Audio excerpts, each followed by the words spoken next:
In the name of God, the compassionate, the merciful, before I start, I would like to offer my condolences to one of our dear brothers who is present there, whose brother has passed away yesterday. So right at the beginning, we request God to send His mercy and light and blessings to the soul of the late brother of our dear friend. May God make all the souls of the departed believers happy right now. So there are different ways to talk about unity of God and unity God. I gave you a kind of quick historical background. I want to share with you now some reflections, but there are more, if you like, available in the form of YouTube lectures or my book Unity of God and Unity God, which is also online. It's also available in other languages, some other languages. So what I want to share with you is some of the things that we need to observe when we study other religions, other denominations, and then in particular I focus on Muslim-Christian relations. I am very happy to be able to share with you some reflections about commonalities and differences between Islam and Christianity and how we should treat them. Before I start mentioning our commonalities, I need to make some introductory points, which I think are very important for anyone who wants to work in the interfaith field. We human beings instinctively notice differences before we notice commonalities. We need to be aware of how our mind works. Sometimes, as a mechanism for defense, our mind focuses on something. This is part of our mechanism for defense. But it shouldn't remain all the way like that. For example, if I enter into a room and I see 100 people, among them one or two look different. For example, they all are dressed the same, one or two are different, or they are all coming from the same ethnicity, one, two are different. My mind cannot focus on 100 people. This is no focus. Has to decide where is more possibility of something affecting me. If I want to take care of 100 people at the same time, it's not possible. And since normally what needs attention is smaller in number, so mind quickly picks up the differences and the potential risks. If I am not careful, I all the time then think about these differences instead of commonalities. Or for example, if everything is going well in my life, I have one concern. I need to focus on this issue and solve it. But I should not let this concern undermine all other good things which are in good order and shape, and think I have no good things in my life. For example, between husband and wife, sometimes there are 2-3 issues of tension. Okay, You can focus on them and solve them. But don't forget, you have thousands of things in common. Sometimes people say, we don't agree on anything. After living many years together, how can you agree on nothing? You are not just aware that you are victim of a game that your mind is playing, which in itself is not bad, but it has to be trained, it has to be regulated. The same is with changes.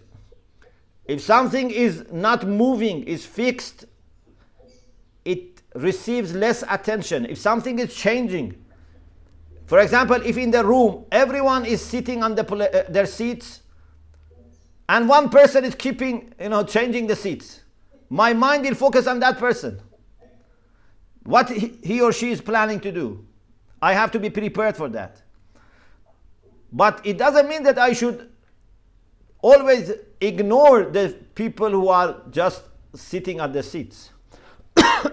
So, we human beings instinctively notice differences before we notice commonalities. I was reflecting on the reason for this, and my conclusion is that this is part of our defense system.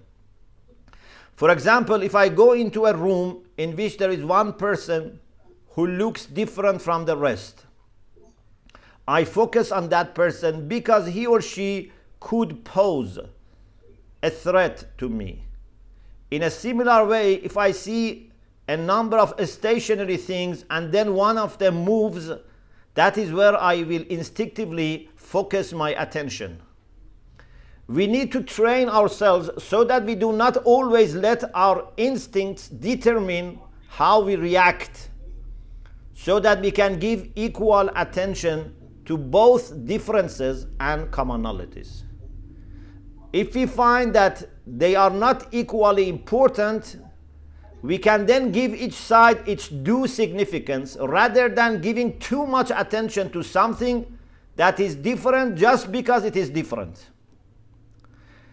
This tendency to focus on difference also applies to community or family relations.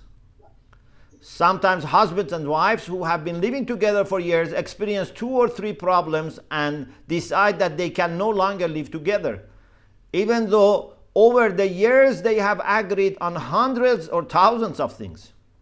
The same can be true of business partners. Sometimes a business can collapse because there have been 2 or 3 transactions about which the partners don't agree. Focusing on difference is one of the games our mind plays on us. And for that reason, we have to train our minds. If you simply follow the way your mind instinctively takes you, you will end up with many problems. You have to keep telling yourself, is this difference such a big issue that we cannot work around it? In the world of inter and intra-religious relations, we have to be careful not to let differences dominate all our thinking and judging. There are all too many instances of conflict between people of different denominations of the same religion who excommunicate and even sometimes, they start killing each other, although they belong to the same religion. Is it necessary that people of different denominations fight each other? No. Is it necessary that people of different religions fight each other? No. But if you are not careful, you pick up few differences and see no other commonalities, and you end up with saying, with these people we cannot have any peaceful relation, any peaceful coexistence. The world would be better if we get rid of them. This is all wrong. The reason this has happened over the centuries and continue to happen today is because differences have dominated their attention to such a degree that they cannot see the commonalities that exist among them. By taking time, by being more mature, more spiritual, more open-minded, and by being more humble. Humility is very important in dialogue and unity. You will come to realize that you are not the center of the world, nor are you the only ones who believe in God. There are others who are honestly trying to worship and please the same God. At the present time, there are many Christians and Muslims who, despite recognizing their theological differences, believe in unity, believe that they are brothers and sisters in God. Have they solved all the theological problems? No. Rather, they are able to place differences in a wider framework, rather than allowing them, differences, to dominate everything else. I had a discussion with some sisters, I asked this question. I said, if someone shared with you your language, for example, you speak Swahili, if you find someone in another country who speaks your language, how happy you feel? Yeah? And then you realize, actually, not only that person that speaks the same language, he's from the same country, even from the same city, even same neighborhood, you become very happy. Why? Because you are seeing the commonalities. You don't let differences divert your attention. Now my question is this. This is a challenge for all of us. All the brothers and sisters who are there, please listen to this very carefully. If you discover that someone else worships the same God that you worship, the God of Abraham, the personal God, how much do you share with that person? If someone shares the same language, you are very happy. If you are a football fan, if someone supports the same club, you are very happy. What if someone shares with you the same God?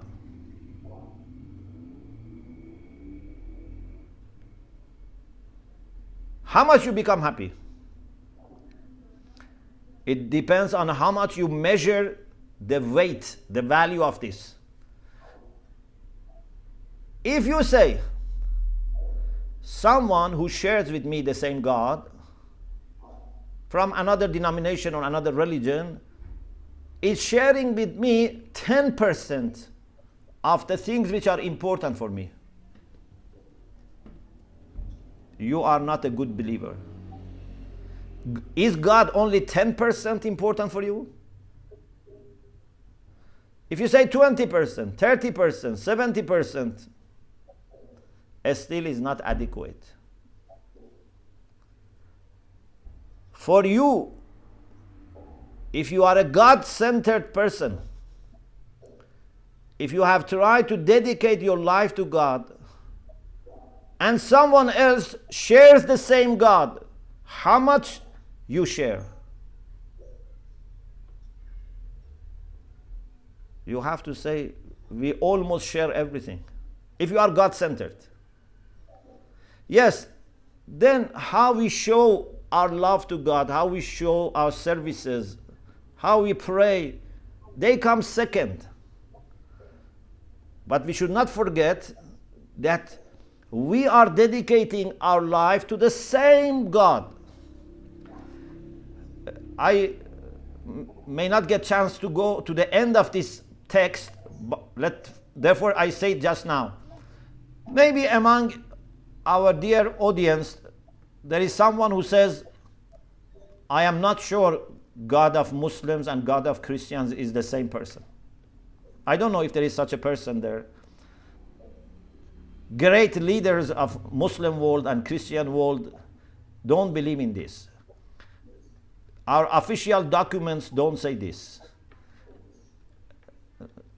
Nostra Aetate doesn't say this. But if someone has doubt, no problem.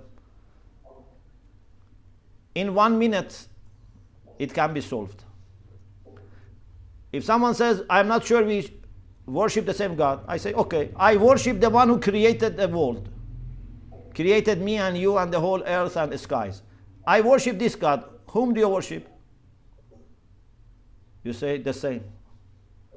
So it's not difficult. But so we worship the same God, the same creator.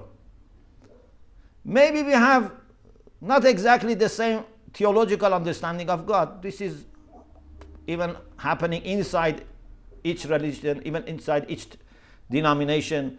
Even people from the same denomination who have mystical approach, philosophical approach, text-based approach, they can have different understanding when it comes to details. But the person of God is the same. Major qualities of God, we all believe God is God of love, God of mercy, God of light, God of peace, God of all knowledge, God of all presence. So it's the same God. And someone shares with me the same God. So that's the most important thing for me. If someone shares with me their love and devotion to the same God I believe in, we share more than 99%. You could even say 100%. Because for us, God is everything. When we say in Islam, Allahu Akbar, God is greater, it doesn't mean God is greater than other things. It means that God is greater than any description, and we can say any comparison. You cannot compare anything to God and say, this is 1%, God is 99%. Nothing can be compared to God, even for 1%. Everything is from God and in God and back to God. So we need to be more conscious of God so that we better prepare ourselves for unity of religions and denominations. Let us consider an example. Suppose I have a cousin or even a sibling from my own family, my own country, speaks the same language, who is also a Shia Muslim, but does not practice his faith.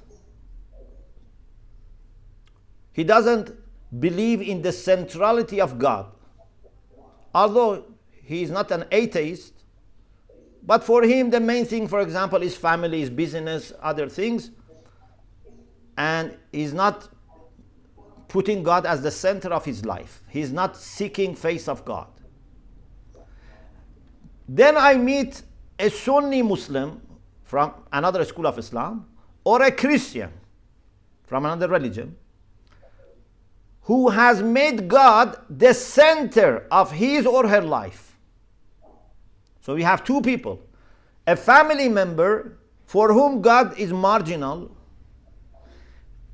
A person who is a stranger, in a sense is not my relative, not my friend, my city mate or whatever, but in another religion or another denomination, believes in centrality of God. Really pious, God-seeking person. Which one is closer to me? Is my cousin or sibling closer to me than this Sunni or Christian person just because his doctrines are similar, his ethnicity is similar, he looks similar? No, he is not closer to me. Even if theoretically he believes in everything I believe, but he doesn't practice. God is not that important for him. If I accept the premise that God is the center of everything, then the person, this is one sentence, please, listen carefully. This is very fundamental point. if I accept the premise that God is the center of everything, including center of my life, then the person who is closer to God must also be closer to me.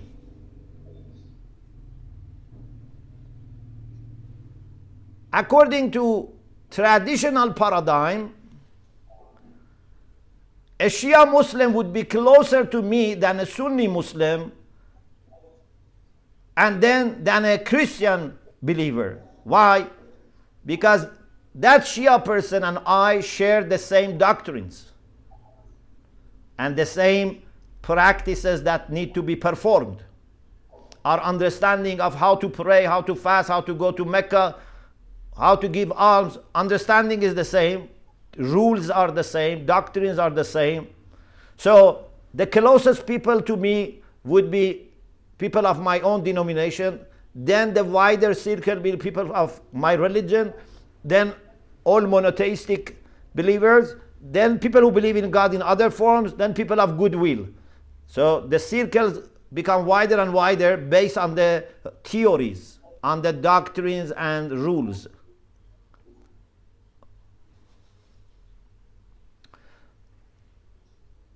But this paradigm, at the same time that it is not wrong, but it is only having educational benefit.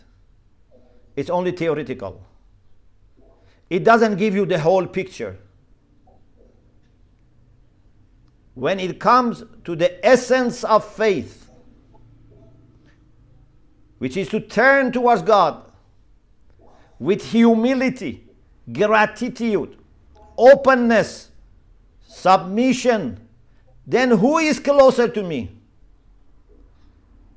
Those who share more of the theories and doctrines and rules I hold, or those who share my love for God to a greater degree?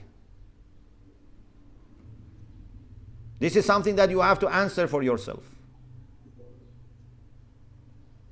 One of the gifts we have received from God through our coming to know our Christian brothers and sisters over a period of more than 25 years in different parts of the world and with different groups and denominations, is discovering Christians who are really devoted to God. Because of what I have witnessed, I cannot accept the statement of those who say that Christians don't believe in God or they are not honest. I have seen their love for God and have even been embarrassed at times because I have not shown as much love for God as they have. I know many Christians are better than me. I am not that arrogant not to understand this. I understand that there are many Christians who are better than me. The same is true for some Sunni Muslims who surpass me in their love for God and the Prophet. I know there are many Sunni Muslims who are better than me, as I know there are many Shia who are better than me. This doesn't mean Sunni theology is better than Shia theology, but it means that theology is something, the reality of faith, which is love for God, submission to God, is another thing. Hopefully they should come together, but reality is that no, sometimes you can have the best theology, but not the best spirituality. It happens. So, I can see that there are people who are closely connected to God in different ways. Christians, Sunnis, and Shia. And I'm not, of course, excluding other faiths, but at the moment our focus is on Christian-Muslim relations. I am not in favor of pluralism in the sense that everyone can pick and choose as they like. They can, like you choose the color of your clothes, you choose your religion or denomination. And they are all equally, true or equally justified. No, I don't believe in this. We can and should discuss our theological differences and find out the best presentation of the truth. But this doesn't prevent me from seeing beauty elsewhere. So you don't need to be pluralist so that you see beauty in others. A theology that cannot explain the presence of real faith in other religious traditions is a theology that is lacking, to say the minimum. This theology is lacking. It cannot explain that a person from another faith can have true love for God. God is present in the lives of many, many people, and we should be happy when we see good things in other faith communities. As believers, we need to be grateful to God. For what? What do you think we should thank God for? Normally we thank God only for the good things that we have received. As a Muslim, if we have good mosque, good school, we are grateful to God. But if my Christian neighbors have a good church, I may not thank God. Or Christians may thank God for a good church, but not for good mosque that their neighbors have. This is not adequate. Do you thank God for the flowers that are only in your garden? Or do you thank God for the flowers in everyone else's garden? If you have good children, you thank God. But if your brothers, sisters, others have good children, you don't thank God. If you have food, you thank God. If other people have food, you don't thank God. This is not gratitude. We should thank God for every person in this world who has received a blessing from God, especially the blessing of being able to love God and for the sake of God. So if someone is gifted with faith, I should thank God, whether they are Sunni, Shia, or Christians. It's not enough to thank God for the flowers in my garden alone. I should thank God for any flower in any garden. If I see that there are Shia, or Sunni, or Catholics, or Protestants who are doing good work, I should thank God. And I should also thank them. I cannot just thank God, I should thank them as well. Because if you don't thank people who are acting as channel for God's mercy, you are not thanking God. We have hadith that on the day of judgment, when God says to some people that you have not been thankful, they say, we always thanked you, something like this. God says, but you didn't thank the people through whom you received. If I see there is a Christian group who are doing something good, a charity work, for example, educational work, they are doing something good. First, I should acknowledge that this is a good thing. Second, I should thank God. Third, I should thank them. Fourth, I should see how I can help them. If I am a servant of God. If I am not center of the world, God is the center. If I am center of the world, then no, why I should see good thing in them? If they do something good for me or my family or my community, they are good. Otherwise, they are not good. But if God is the center, anyone who's doing something for the sake of God, for the benefit of children of God, I should be grateful. One of the things that we always try to do is to show our appreciation for sisters. I mean religious sisters, nuns, monks, priests, People who are in the formation, for example, in the Focolare, when we go to Lopiano, to Monte, we always try to see them partly to know, to share, but partly to thank them, to encourage them, to give them more energy to carry on, to choose a life of prayer and dedication and services to God. Today is not easy choice. I, as a Muslim, feel responsible to support the young people who want to dedicate their life to the church, to religious life. I don't try to let differences distract me and don't see the beauty. For a Christian young person, young man or woman, to choose a life of faith today is a big decision, needs lots of sacrifice in the eyes of people. Of course, we believe this is not sacrifice. You are blessed with the best things. But for the people around, maybe it's a sacrifice. Maybe the person who has not tasted the sweetness of religious life think that this is a sacrifice. We need to encourage them. As Christians also, when you see there are Muslims who are practicing their faith, who are trying to take their religion seriously, you should also thank them. Because we are people of God in the first place.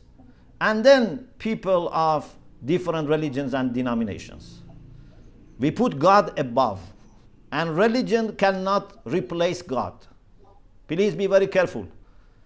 Sometimes we mistakenly replace God with religion. Religion is a way to come to God. God is the only one to be served and worshipped. Anything that helps us to worship God and serve God is okay.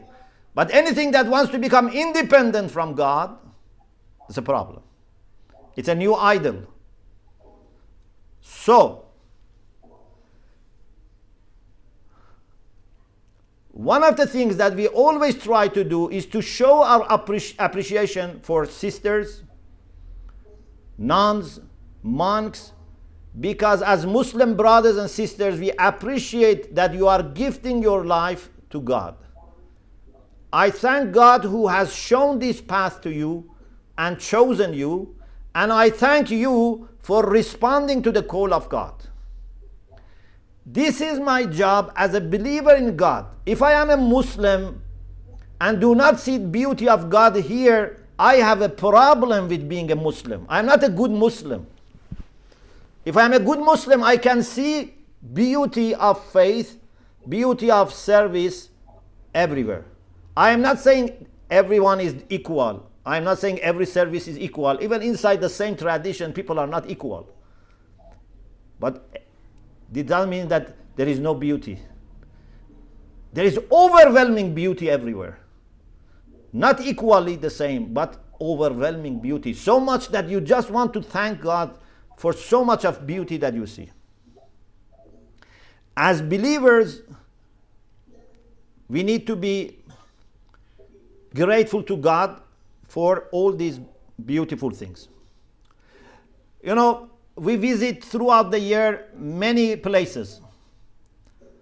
For example, last year in 2023, we visited Tangaza, we visited Italy several times, we visited many Mariapolis places in Switzerland, in Brazil, in Argentina, in the UK, in many countries.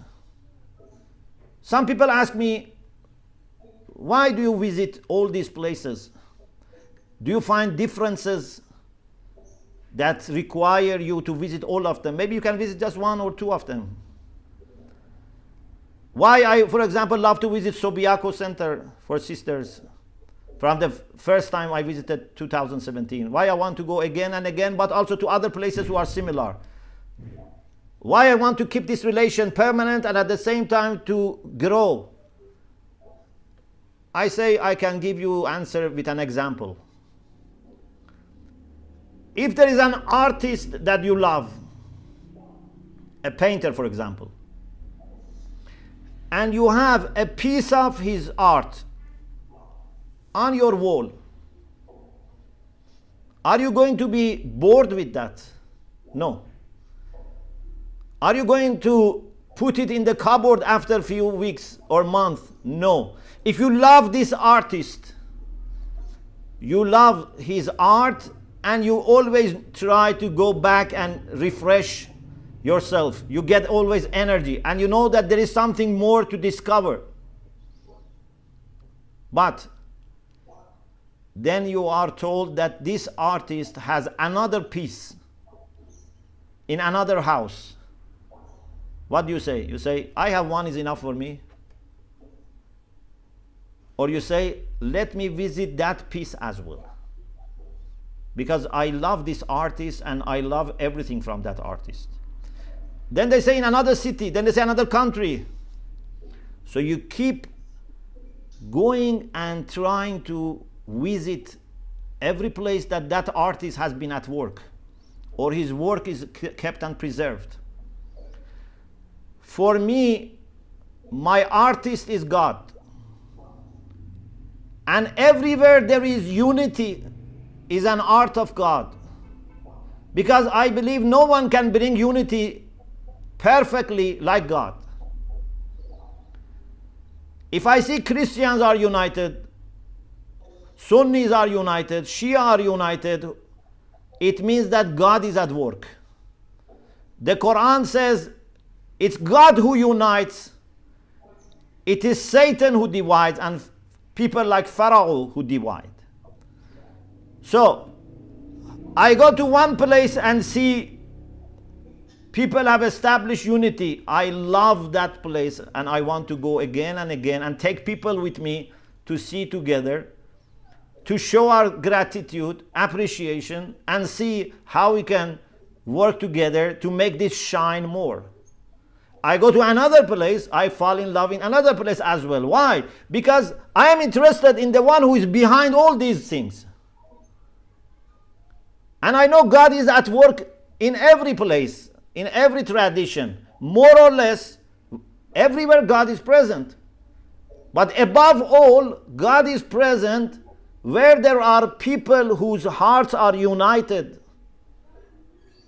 with love.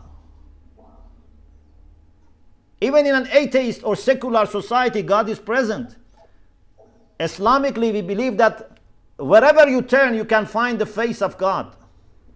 But when there are united people, faithful people, whose heart is beating for love for God and for people, God is very, very clearly present.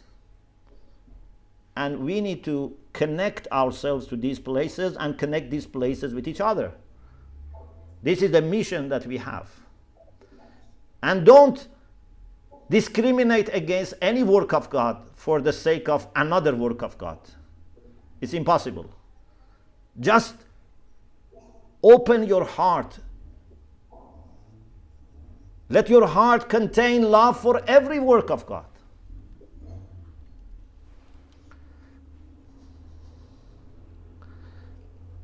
So, here then I have a list of commonalities between Muslims and Christians. Maybe very quickly, I don't read all of it, just I can list.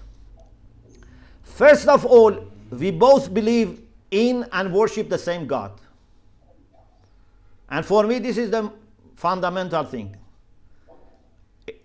I am not compromising about differences. But at the same time, I don't sacrifice the most important thing for those differences. I don't sacrifice God for differences. So, we all believe in and worship the same God. Unfortunately, sometimes some Muslims, sometimes some Christians, they think our God is different. Even they bring this to the language, say Allah is different from God. For Arabic-speaking Christians, God is Allah. If you read Arabic Bible, it's Allah. It's not God, it's Allah. For English-speaking Muslims, they can say Allah, they can say God. Words can be different. In Farsi, we don't say Allah sometimes, we say Khuda. Sometimes we say Allah, we use Arabic name, which has become universal among Muslims. But Our Farsi language says Khuda. So, names are just ways to refer to the same reality. As I said, we both worship our Creator, the Creator of everyone and everything.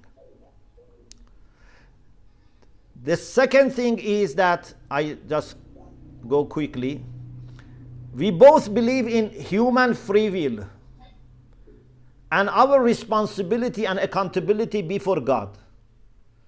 For everything we do or we don't do, everything we say or we don't say, we have to answer God. We also share an understanding of basic moral values and virtues. I ask you, can you identify one virtue about which we disagree? Can you say there is such a thing that Christians say it's a virtue and Muslims say no, this is a vicious trait of character? We share the same list of virtues.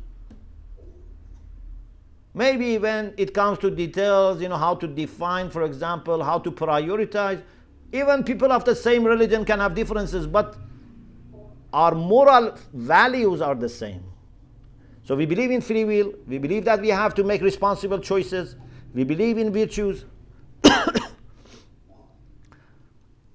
I am sure that no one would say that everyone in their community is outstanding in virtue. Yes, when it comes to people and individual, characters, no one says, we are all virtuous people. You have to be very arrogant to say that everyone who believes in my denomination is virtuous, everyone else is vicious. This is arrogance. This is satanic. No, people are different. And God can judge. God says, "Inna akramakum indallah atqakum." The most honorable of you in the sight of God is the most pious, the most God-fearing ones. But indallah, I cannot judge who is more pious. Let alone saying, all my people are very pious. All earths are not pious. It's, childish. Third, we both believe in resurrection and God's treatment of everyone with justice and mercy. God never acts unjustly. In fact, we fear His justice in the sense of giving us only what we deserve. If God gives us only what we deserve and deprive us from His favor and His grace and His mercy, we are worried. God, please don't treat us with justice because it's too little. Please forgive us. Please have mercy on us. But we never have worried that God may do injustice. God may, punish us for what we have not done. It's impossible. We prefer that God would treat us with mercy and generosity. Fourth, we both have high esteem for the gift of reason and conscience. In our second round of Catholic Shia Dialogue in 2005, the theme was Reason and Faith in Theory and Practice, which is also published as a book. We, especially in some schools of Islam and some schools of Christianity, have higher regard for the gift of reason. For example, with Catholics, when we discussed, we found lots of similarities when it comes to the role of reason. But at the same time, we say we need in revelation. Reason is a gift of God, and what we say in our tradition, the hujjah, is a way to understand the will of God. But reason needs support of revelation, as revelation also needs support of reason. None of them replaces the other. We need both reason and revelation. If you have revelation without reason, we cannot understand properly. We end up with wrong interpretation of revelation. If we have reason without revelation, there are many things that our reason has no clue, because the facts are not available to reason, to process. How can you know about the hereafter just through reason? You can know just the basic things, that there must be another life, there must be, reward and punishment, but many details you cannot understand just by philosophical arguments. Fifth, we both believe that all human beings come from the same father and mother. Just having the same God is enough to make us feel united. But on top of that, we also have been given the same father and mother, so we have more reasons for unity. The same God, the same parents. Muslims and Christians believe that Adam and Eve are our parents. This is very important because it means that we all are brothers and sisters. We have a great sense of fellowship and deny any form of racism. Forget people who in the name of religion maybe have justified racism. This doesn't represent our faith. There is no place for racism in Islam and Christianity. We are all equal in humanity. There may be some Christian and Muslims who have been or still are racist, but Islam and Christianity have no place for racism. We believe in the dignity of all human beings and reject any unjust treatment of humankind. We appreciate the value of human life. This is also very important. As a great divine gift. And for this reason, the sacredness of life has been the topic of some of our conferences. Any form of life is sacred, especially human life. If a child is killed, it's like all humanity is killed. And therefore, true Muslims and true Christians cannot be indifferent when they see genocide is taking place. For us, every life is sacred.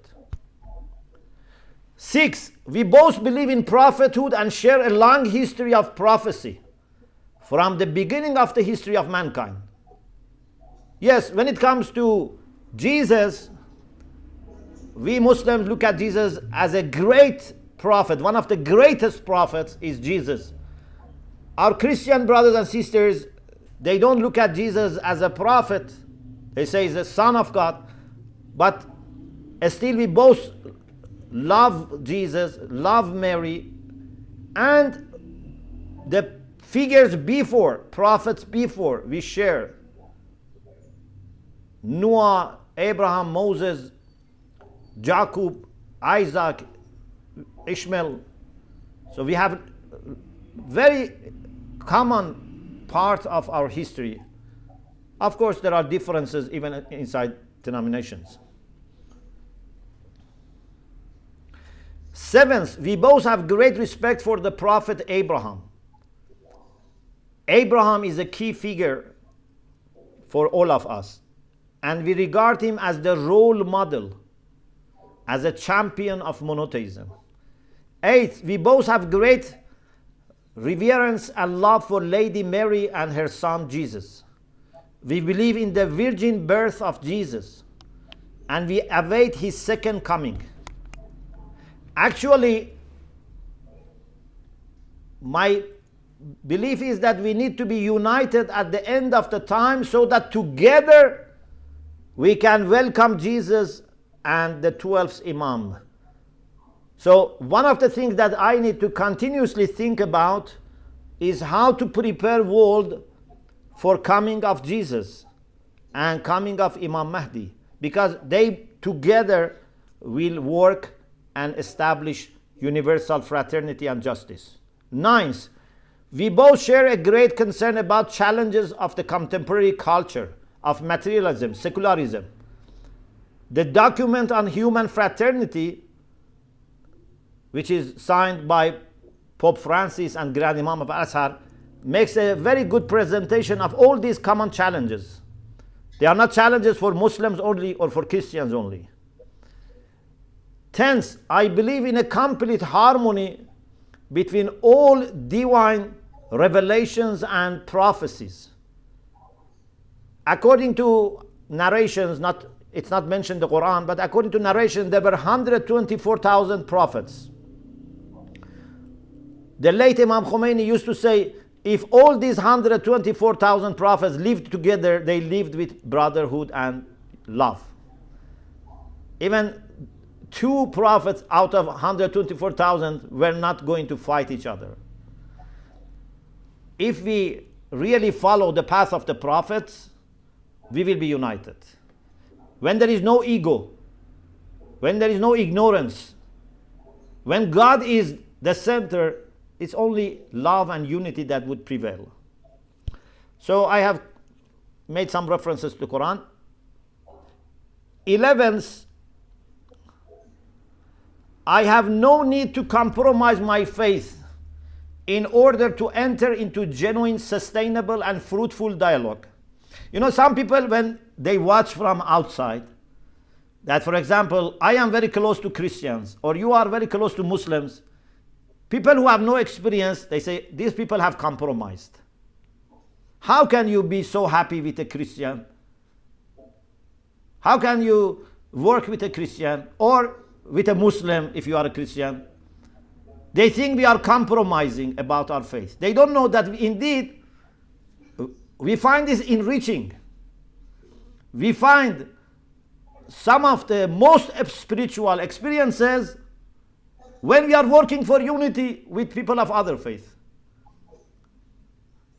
I find some of my most spiritual experiences when I am in a shrine, in my tradition, or when I am meeting my Muslim brothers and sisters, or when I am meeting my Christian brothers and sisters. I have some of my most spiritual experiences. Why? Because God is the main thing. And when you are working for unity, God is present. Actually, this is a test. If you are only feeling the presence of God in your own community, then you have not made good progress. So, I don't need to compromise about my faith in order to enter into a genuine, sustainable, and fruitful dialogue. You can have your faith and still be open to each other and have great dialogue. It is indeed the Quran who asks me to call for dialogue and common word. 12th, the Quran shows great affection for Christians. The Quran praises Christians and says you find them the closest people to you, and then says ذَلِكَ بَأَنَّ مِنْهُمْ قِسِّيسِينَ وَرُهْبَانًا وَأَنَّهُمْ لَا يَسْتَكْبِرُونَ. The reason is partly due to them being humble, and partly because there are monks and priests among them. Of course, monks here includes nuns as well. So, the Quran says there is beauty in Christianity, number 1. There is beauty in Christians, number 2. Number 3, they are humble. Number 4, religious leaders, priests, monks, nuns are doing great service. Because of them, Christians have become better. If Quran was not word of God, should say Christians are not good, Jews are not good, no one is good except Muslims. Above all, the worst people are priests and monks and nuns. If Quran was not word of God, should have attacked priests and monks. Because these are the people that keep Christianity together. These are the people who inspire the rest of Christians. But Quran is word of God. Quran acknowledges the beauty of Christianity and Christians and admires the role of the priests and monks and nuns. Also, the Quran considers synagogues and churches next to the monks places that are sacred and have to be protected. Last year, Alhamdulillah, in the University of Nairobi, we had a day conference about sacred figures and places of other religions and traditions and how we should look at them. And I said, from Islamic perspective, we should not just respect a church or synagogue or monastery or mosque because either they belong to us and we want others to respect them, or they belong to others and we respect so that they respect ours. I said, when it comes to Abrahamic tradition, these are all sacred places for us. A church is sacred for Muslims. A monastery is sacred for Muslims, and Muslims have to protect as God is protecting them. I hope this is echoed by Christians. They also should feel mosque is a sacred place, because wherever God is remembered, that's a sacred place. So that lecture is available online, if you want to listen. So the Quran shows this appreciation of Christianity, Christian monks, priests, etc. So I said this is very important verse 84 of chapter 5. Please keep this in mind. Islam came as a new call towards God. And if this was the work of the Prophet as a human being who had his personal, plans and desires, he would have looked on Christians, especially priests and monks, as rivals. If this had been a human work, the Prophet would have regarded other religions as a challenge, and his concern would have been to find a way to get rid of them. But this was the work of God, and God says that Christians have great qualities. Why? Because among them there are priests and monks, and because they are not arrogant. So the Quran acknowledges the work of priests and monks in making Christians better. 13th, through my close and intimate relationship with many Christians, I have come to the conclusion that the Quranic praise of Christians at the time of the Prophet Muhammad is still possible to be witnessed. It's not that those good Christians finished. they no longer exist. No, those good Christians still exist. Those good qualities still exist.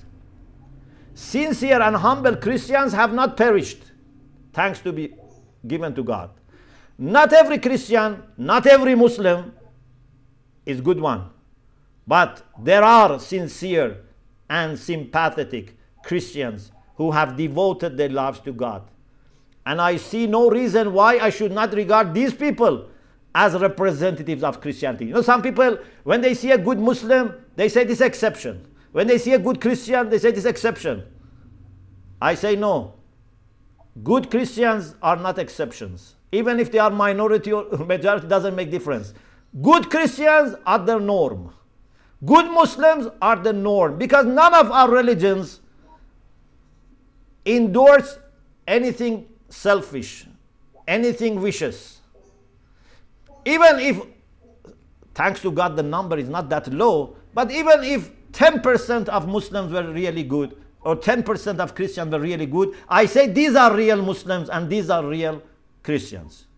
These are the normal ones.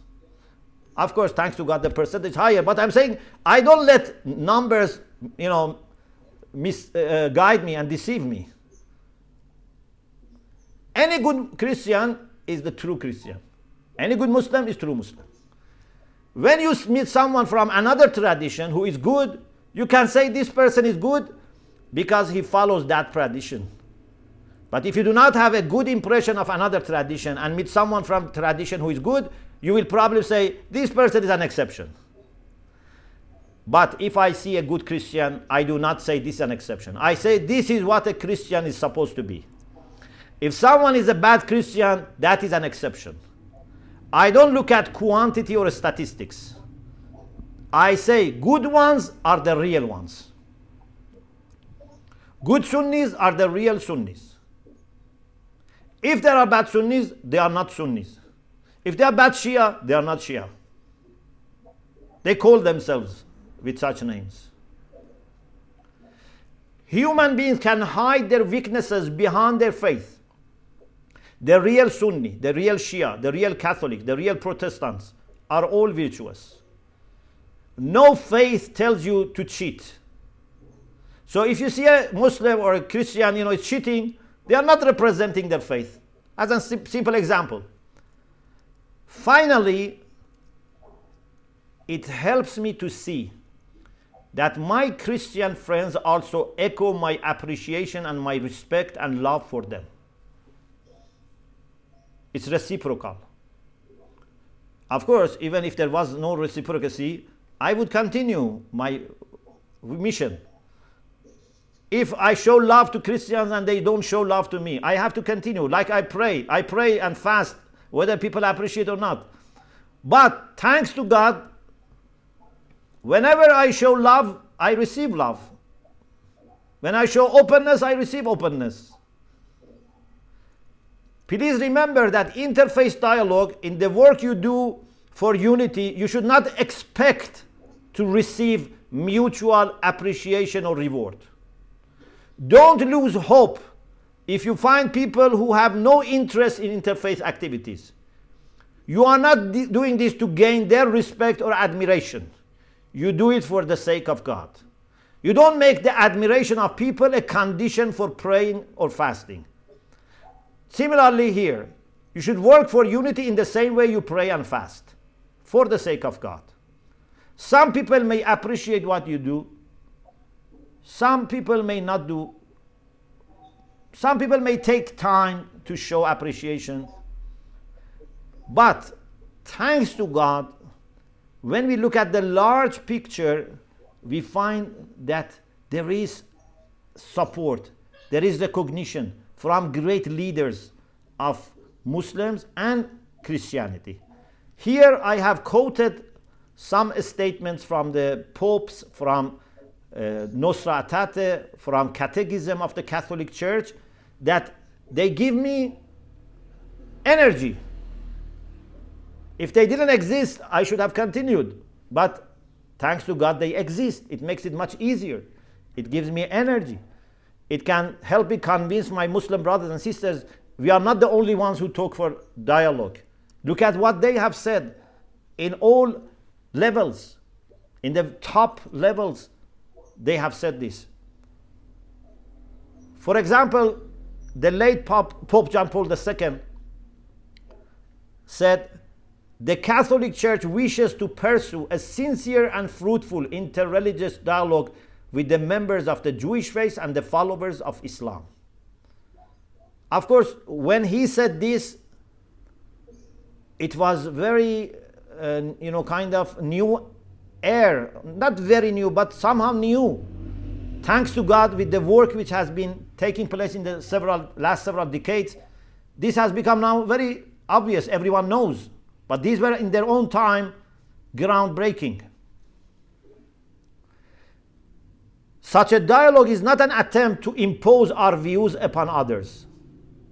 What it demands of all of us is that, holding to what we believe, we listen respectfully to one another, seek to discern all that is good and holy in each other's teachings. So there are holy things in each other's tradition. And cooperate in supporting everything that favors mutual understanding and peace. Or in Nostra Aetate, you see that there is openness for dialogue with Muslims, recognition of possibility of salvation for Muslims. Then I have quoted from the Catechism of the Catholic Church. I have also said this is not only respect for Islam and Muslims, it's respect also for the Prophet Muhammad. And I have, for example, quoted from Cardinal Vincent Tranacon, who was the president of Spanish Bishops' Conference in 1977. He said, "How is it possible to appreciate Islam and Muslim without showing appreciation for the Prophet of Islam and values he promoted? Not to do this would not only be a lack of respect to which the Vatican Council exhorted Christians, but also neglect of the religious factors of which account must be taken. So you should think why I am not able to see beauty in the work and life of the Prophet Muhammad." So I say to my Muslim brothers and sisters, and I think our Christian brothers and sisters will agree, we have all that we need in terms of support from our scriptures, our leaders, our documents, from our personal experiences, to regard each other as brothers and sisters in the real sense. This is not just a matter of being diplomatic. Of course, it is good to be diplomatic, but when it's mixed with the truth and inspired by the truth, it is the truth that gives us this new diplomacy for a united world, for a peaceful and just and dignified world. And I am sure if we are together, we would be able to achieve this. If we are not together, I don't think any community can face all the challenges today. This is more than what one community can face and tackle. I was very happy and I am grateful to God also for the historical visit of Pope Francis of Grand Ayatollah Sistani in Najaf, because it is one of the great signs of history moving to the right direction. We know that if you look at the details, many times we think history is going to the wrong direction. But if you can keep the track of the general line, history is going to the right direction. And that was one of the moments that showed that God is behind history through holy people. Pope Francis, Grand Ayatollah Sistani, meeting with each other made our journey easier. And we pray for their health and their success. And we pray for everyone who's working for peace and unity. And we pray for all people who are suffering to be able to have peaceful, happy, prosperous life. Thank you very much.